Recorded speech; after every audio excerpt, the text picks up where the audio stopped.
আর রিজিকের সর্বোত্তম স্তর হচ্ছে পুণ্যবান জীবন সঙ্গী এবং নেককার সন্তান, pious wife and children। সুবহানাল্লাহ ওয়া বিহামদিহি।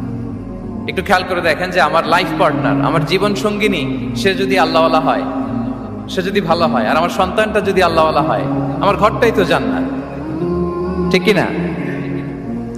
এটা হচ্ছে রিজিকের সর্বোত্তম স্তর। জীবন সঙ্গিনী সে যদি নেককার হয়, আল্লাহওয়ালা হয়, মুতিয়া কানিতা সে যদি হয়, আর আমার সন্তান, আমার চিলড্রেন, সেও যদি ফায়াস হয়, তাহলে আমার ঘরটাই হচ্ছে paradise, a piece of paradise in this দুনিয়া।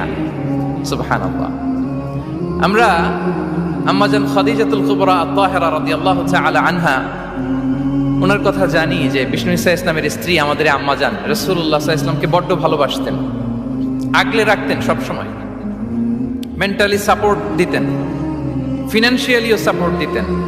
বিষ্ণু ঈসা ইসলামকে আম্মাজান খাদিজা এতই ভালোবাসতেন, বিষ্ণু ঈসা ইসলাম বলতেন রুজিকতু হুব্বাহা, আমি খাদিজার ভালোবাসাকে রিজিক হিসেবে পেয়েছি। সুবহানাল্লাহ। রাসূল সাল্লাল্লাহু আলাইহি ওয়াসাল্লাম এই শব্দটা ইউজ করেছেন, রিজিক, রুজিকতু হুব্বাহা। এবং তিনি দোয়া করার সময় বলতেন, আল্লাহ, কিয়ামতের সে বিভীষিকাময় দিনে, যেদিন বন্ধু বন্ধুকে চিনবে না, স্বামী স্ত্রীকে চিনবে না, বাবা সন্তানকে চিনবে না, পীর সাহেব মুরিদকে চিনবে না, নেতা কর্মীকে চিনবে না, ভাই বোনকে চিনবে না, সেই কঠিন মুহূর্তে আল্লাহ, আমি আমার খাদিজাকে যেন ভুলে না যাই। রুজিকতু হুব্বাহা, খাদিজার প্রতি ভালোবাসা আল্লাহ তাআলা আমার হৃদয়ে রিজিক হিসেবে দিয়েছে।